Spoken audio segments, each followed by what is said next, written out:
Thank you so much for inviting us.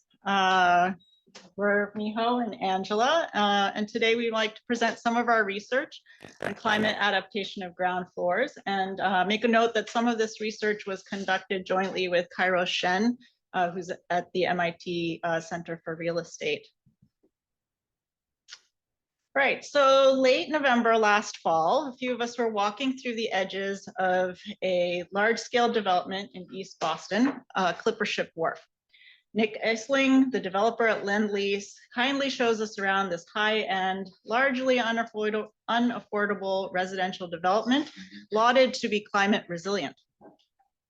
Indeed, many aspects within the lot itself are adapted through materiality and height difference to withstand well beyond Boston's modeled 1% annual probability storm. And they're noteworthy examples for flood resilient design. All the ground floor retail has deployable floodgates to extreme weather. So if there is a flood, these steel panels come up. And the coastal edges even exhibit one of the first development approved living shorelines in Boston, replacing the former concrete hard edges. This project was an early adopter of Boston's climate resiliency checklist. For those of you who might not be familiar, it's an initiative by the Boston Planning and Development Agency and the City of Boston to integrate climate risk considerations into large-scale developments. And Angela will share some more of her research on this. So we began asking ourselves, how successful is this format of a checklist in embedding climate risks into avoiding climate risks within ground floors? Hidden among these arguments for enhanced flood resilience lay an unnerving paradox. The way in which the property itself was designed did guarantee flood resilience for its tenants, but it did so at the expense of a broader community resilience. Of course, Clipper Ship Wharf, standing well above the vulnerable East Boston neighbors, would be protected in case of flooding. But just next door, the abutting Lewis Street would touch water one entire floor lower. In event of flooding, water would rush directly through these pathways and flow into East Boston's extended neighborhood, exacerbating the floods, especially in the lower income neighborhoods, which a lot of East Boston is. This unnerving paradox, self-flood resilience does not always guarantee collective flood resilience. And so what does this perhaps vague word collective mean in the context of flood resilience? What does that really entail? Today, we'd like to explore this term by looking at why this matters, applying it in a reflective lens in Boston, then looking beyond Boston for existing case studies, and then ending with a call to action. And so the hope is to extend approaches to reconcile private land fragmentation with collective flood mitigation adaptation strategies. And I promise we didn't just draw this vertical diagram just now. So why does this matter? So we've been talking about it today, but water is a slippery, relentless, and lively entity that, due to anthropogenic climate changes, now runs at increasingly volatile rhythms throughout cities and broader areas. Driven by the Lockean right to use, to exclude, and to transfer, the ongoing privatization and fragmentation of how we conceive private property in many US and European urban areas do not typically deal well with such unordered forces. The undoubtable reality, however, is that our ongoing climate crises are making the processes through which water, real estate development, and ground floors connect increasingly pivotal to the future livability of many cities and residents, human and non-human alike. In the US, for example, flood risk is already the costliest and most frequent disaster today, and across the globe, it is one of the top 3 upcoming risks in the next years. Climatically, we see global warming is one, increasing air's water holding capacity and leading to more intense and more frequent cloudbursts in some regions, such as Copenhagen and New York, and 2, accelerating sea level rise and the poleward expansion of cyclones to increasingly wider latitudes is also expanding risk to new areas. At the ground floor, this means that these collective assets need to contend with water as an additional dimension with its own force field, like Eric was talking about, through which to plan and design for, to keep the right to the city also safe and resilient. So how does this play out at the scale of Boston? So Boston, where we are today, is one of the many cities caught between extended land fragmentation and much broader compound flooding risks. The city of Boston has invested significantly in mitigating and addressing upcoming climate risks, but the sheer cost of financing this necessary mitigation and adaptation means that the private market is needed to finance these measures. So we looked at how the city of Boston can stimulate private real estate developers with typically shorter timescales, usually only vested until a development sale, to become interested in much longer timescales and embed climate risks across the development's entire lifespan through initiatives like the Climate Resiliency Checklist. So this ongoing research presents a qualitative study of 4 large-scale developments that went or are going through the checklist. The top 2 are Clippership Wharf and the Eddy Living, and they're in East Boston, and the bottom 2 in South Boston, Channelside and Pier 4. Obviously, all 4 developments have radically shifted or are shifting Boston's ground floors from parking lots or post-industrial areas since the early 2000s at relatively low elevations to high-end developments along the coast. And here the argument is really that these private developers, Related Beale, Tishman Speyer, Girding Edelin, develop these properties in exchange for added benefits, like the private investment needed to reinforce the coast and city against future coastal storm surges. So various interviews with developers and BPDA officials were conducted to explore how climate resilience was embedded through the checklist as a format. And just to recap, the checklist was established in 2013 to encourage large-scale developers to build and account for various climate timescales until 2070. And it's a 6-page form with various administered through the city's Article 80 review process, which poses questions around 4 resilience-related themes. So here, BPDA officials will negotiate with developers to adhere to specific standards at 3 points of the development, from the notification period until the certificate of occupancy. Overall, we found that it has been most successful in addressing flood risk through more cohesive risk information and minimum elevations, which we already spoke about. So the city of Boston can control what risk information they want developers to account for and to measure their design against these outlooks. A cohesive land datum, Boston city base, also makes it easier for the BPDA to compare risk information to expected designs. So here we see that the ground floor, in this case, becomes a surface that is measured and quantified into specific elevations.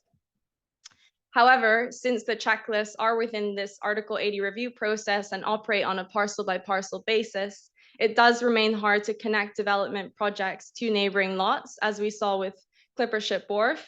And we argue that this is a problematic condition when planning for equitable flood resilience at broader neighborhood scales. Equally, operating in a private market creates the ongoing trade-off between finding developers with enough capital to invest in flood resilience and the added density needed to finance and profit from these developments with quote unquote reasonable returns. So viewed within and across properties, the resiliency checklist is encouraging private developers to embed flood mitigation and adaptation at a parcel level, but more tools are needed to spread this investment across larger areas and help fund visions as included in Climate Ready Boston. And so one federal financing instrument that is kind of beginning to shift the allocation of mitigation, although slow, as we've been told, is FEMA's pre-disaster mitigation grant. And so within Boston, a $10 million grant was awarded to help fund the resilient Fort Point Channel infrastructure project, which engages developers to link their properties along 2,000 feet of mixed berm and floodwall mitigation features along a high-risk portion of the southeast edge of the Fort Point Channel.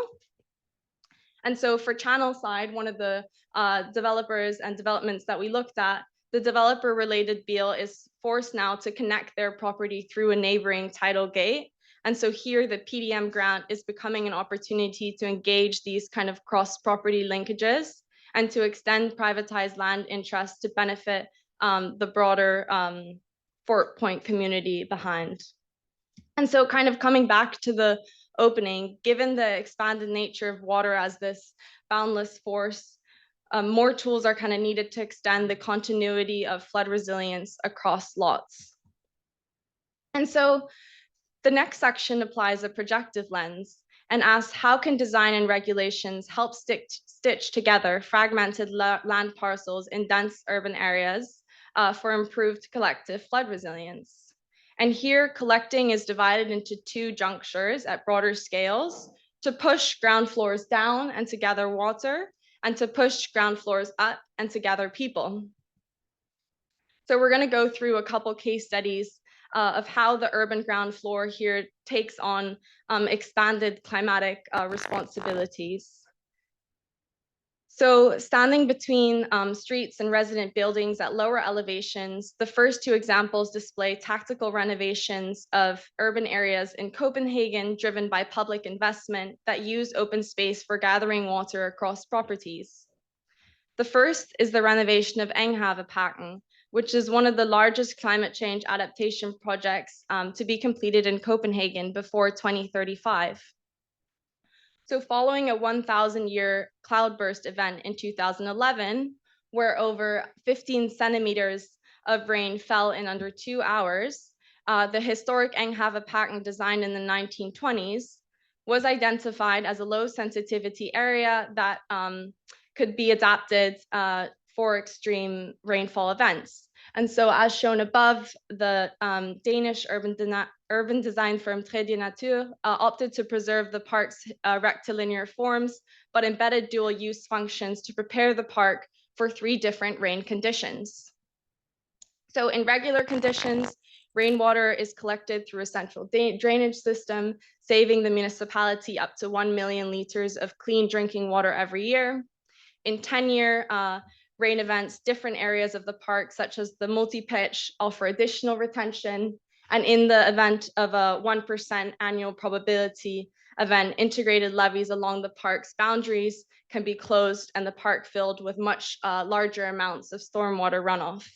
And so here, one of the project's greatest merits is allowing the ground floor to become adaptable for different conditions.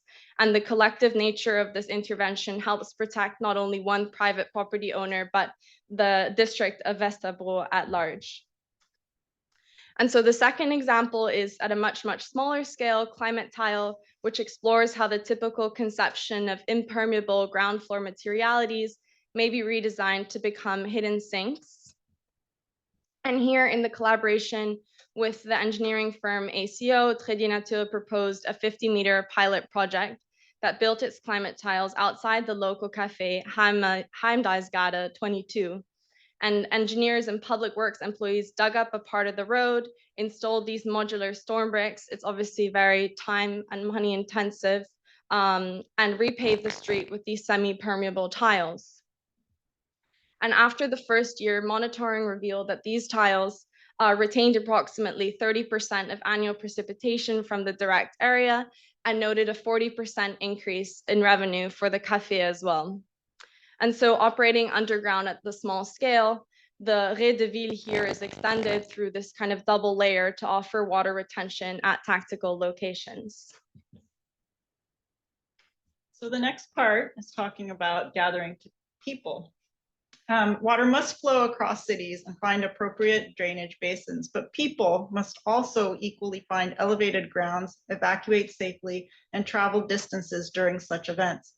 To gather people looks at 2 final case studies that relate to pushing the ground upwards during rain. So North Armistead is part of the outcomes-based environmental impact bond for the city of Hampton in Virginia that identifies 3 flood mitigation projects. The city of Hampton is a waterfront city in Virginia that had flood risks so severe that almost 80% of all property in Hampton are expected to deal with extreme flooding in the next 30 years.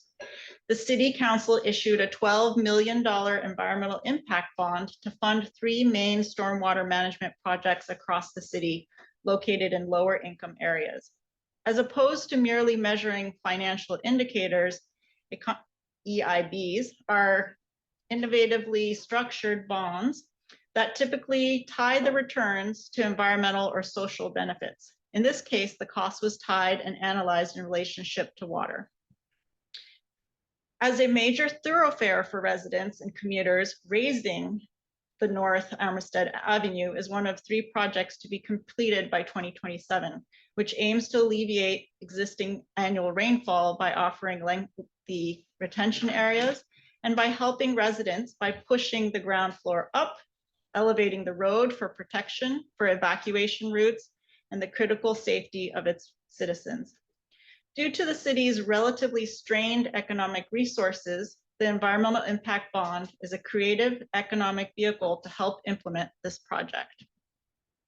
The second case study in the raising of the ground is in Japan, in the Koto Delta. The Koto Delta is the eastern part of Tokyo and is surrounded by the Arakawa River to the east, the Sumida River to the west, and the Tokyo Bay to the south, making it susceptible to inundation from floods and storm surges. This is a view of the site. And this is actually a project that we are taking on in the lab. Learning from past events and simulations, there's potential for the neighborhoods to flood, all of the red areas. And if the riverbanks break, they could remain inundated for over a month. Compounding this urgency is the fact that there's not enough publicly accessible areas for residents to evacuate and reside until waters recede. So within this region, the IHI Corporation is redeveloping their 21-hectare site here, at the southern edge of Tsunamachi, an industrially reclaimed land, and it's fortunate to be higher ground level than the regions around it. And although the primary program for the site must remain industrial and logistics, there is leniency for some daily public programming and landscape spaces for everyday public use. The IHI Corporation invited us at the Urban Risk Lab to think about how waterfront industrial logistics sites can serve a larger region and surrounding community. And as a former shipbuilding site, there are many generations of the surrounding residents worked. The IHI Corporation has a moral commitment to make this site useful for the community during the regular day and for evacuation should the region flood. And so during a recent field visit, we held a number of workshops with numerous community groups and local nonprofits to understand what programs are needed for the everyday and what challenges they face for evacuation. And as the design develops, we have more workshops planned for each community group. So we mapped all of these timelines with the seasons and programs that should be added to the site so that we can draw these community groups to the site. Because really, how do we make an industrial logistics site be something that people feel comfortable frequenting on an everyday basis and trust that the evacuation process and design space is designed for them? And through this process of working with the community and the corporation, we think, based on our initial research, that this might be the first comprehensive design guideline for public evacuation and temporary stay for waterfront and logistics sites.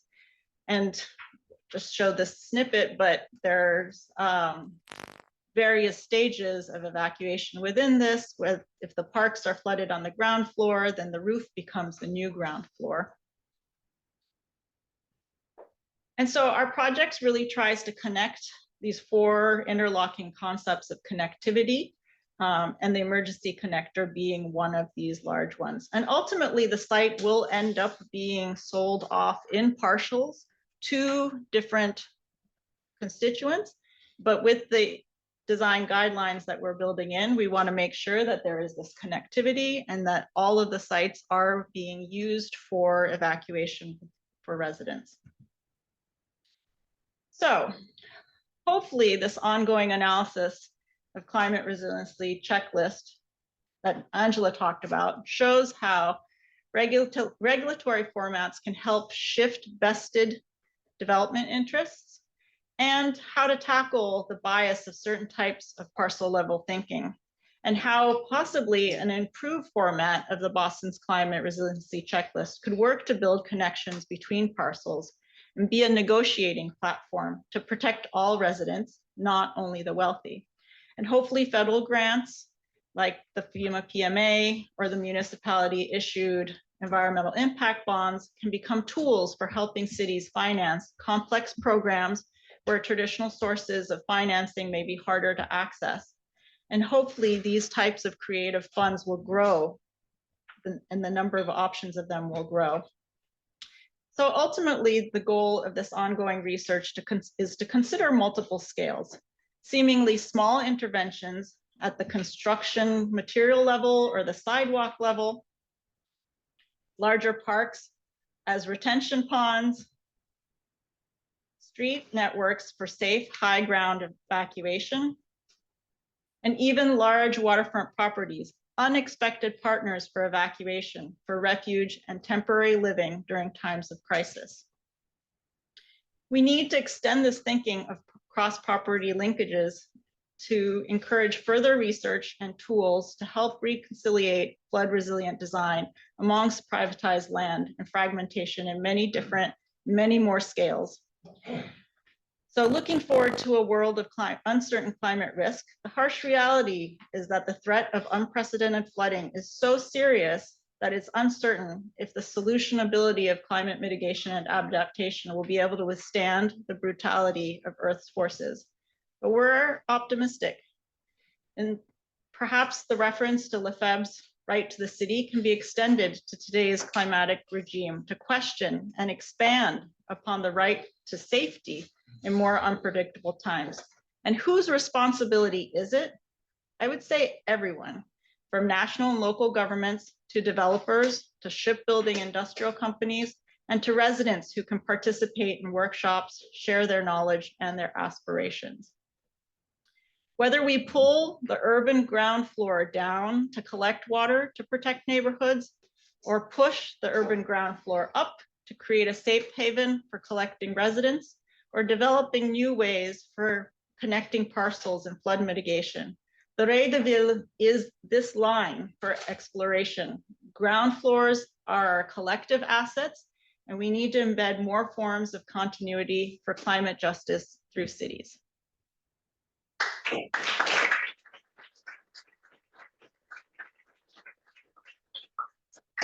Thank you both. Let's take a few questions.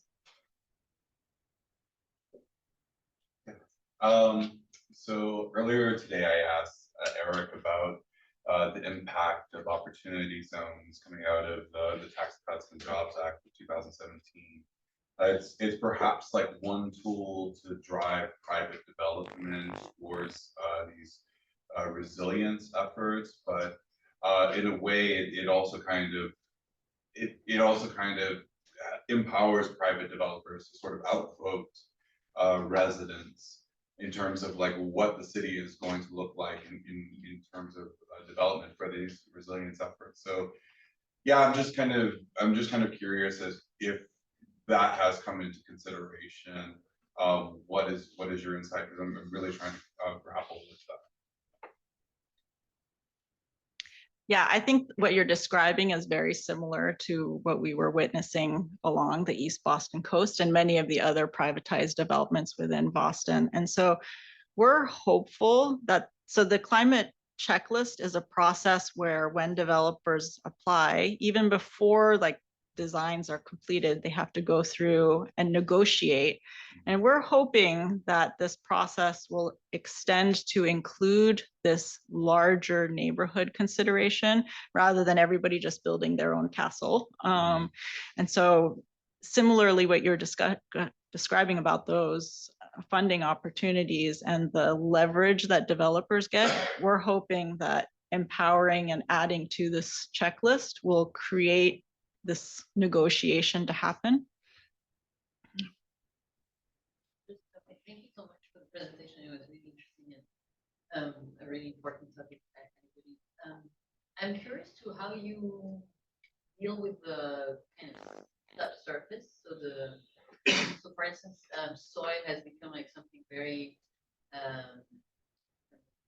fashionable, but I don't mean it in a derogatory term. I think architecture and urban design students are increasingly interested in soil and substrates and all that. But those come with like, first of all, knowledge that we don't really have as designers. And also legal challenges as well, because actually those are services. I mean, Eric, I'm sure that somewhere the ones who are managing the underground are also there. And I'm just curious how you approach that particular like this strata of the city to which urban designers and architects have, I would say, little expertise about so far. How do you actually build that up? How have you tackled that? Yeah, I think part of my hope is that so I'm also a landscape architect, so I'm an architect and a landscape architect. And part of my hope is that we really include them much more in the conversation because it depends on where you're working. We do a lot of work in Florida, South Florida, where groundwater is already here. So there really isn't like, depending on where you work, a retention basin isn't really an option. And so I think that we can't be experts in everything, right? But like you're saying, it's really this collaborative effort that will bring us to a better place. And so my hope is that within architecture studios or urban design studios, we all end up having 1 or 2 lecturers come in and speak about how to deal with the ground in the way that you're describing it. Thanks.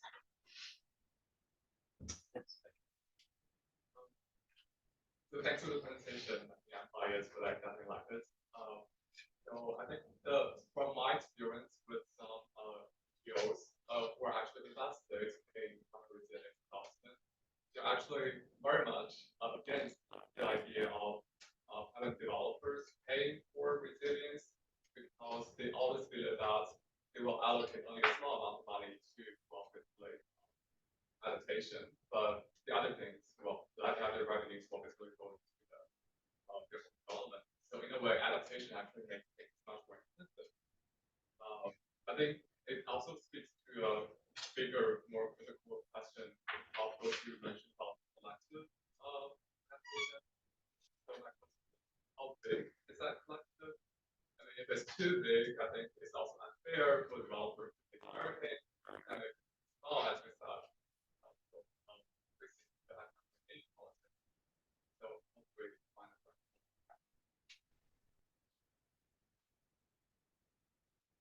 Very good questions. And I agree. The second question, I think, is even harder. I think with the first question,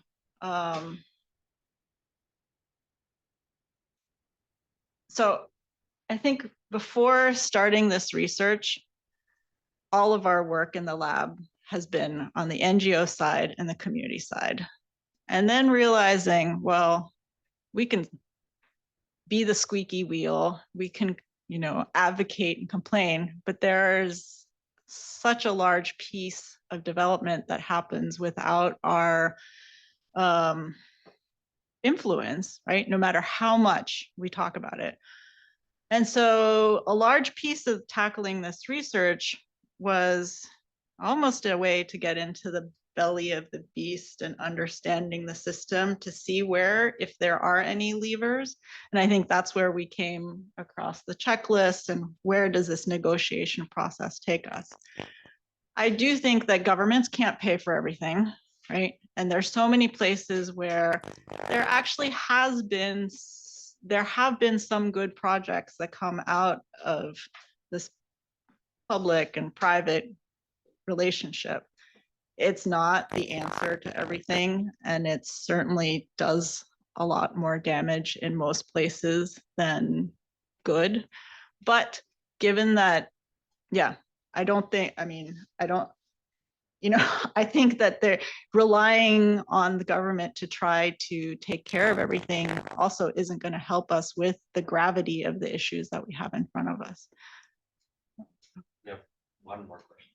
Following up a little on that, because I agree, I think it is really important to talk to the developers. When you spoke with the developers, I'm wondering if you happen to ask or find out, are they listing their investment in resilience in their pro forma? Are they listing it as a cost or as an asset?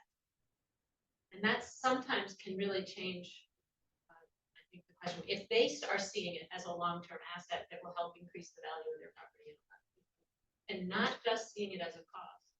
Did you get any sense from them how they're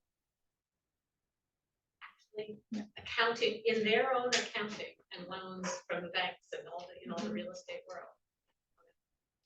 Yeah, I mean, I think that that's a really good question. It's something that we've been speaking about a lot. I think that the way that it comes into in the end is like how much they're going to be able to sell the property for. And so if climate resilience is something that is valued, the next buyer will buy it for a higher price, right? And so in the end, it is coming into the pro forma, because if we believe that these climate risks are serious and the next buyers also believe it, then they're willing to pay more for properties that are, let's say, doing more to embed these risks into their design from the beginning.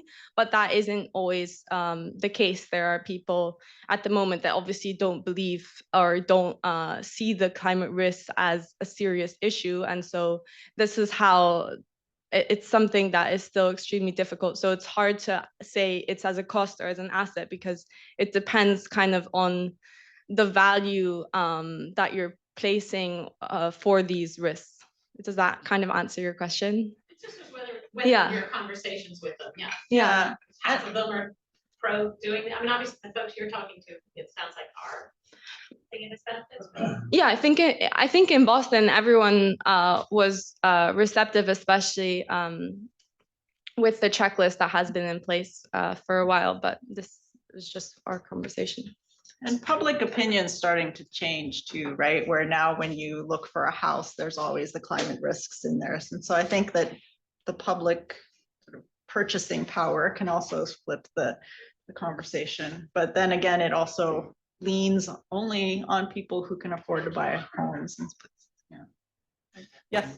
Everybody, can I just sneak in one just quick question? I'm just curious about the who has to apply, who has to do this checklist, and is it just properties near the waterfront or of a certain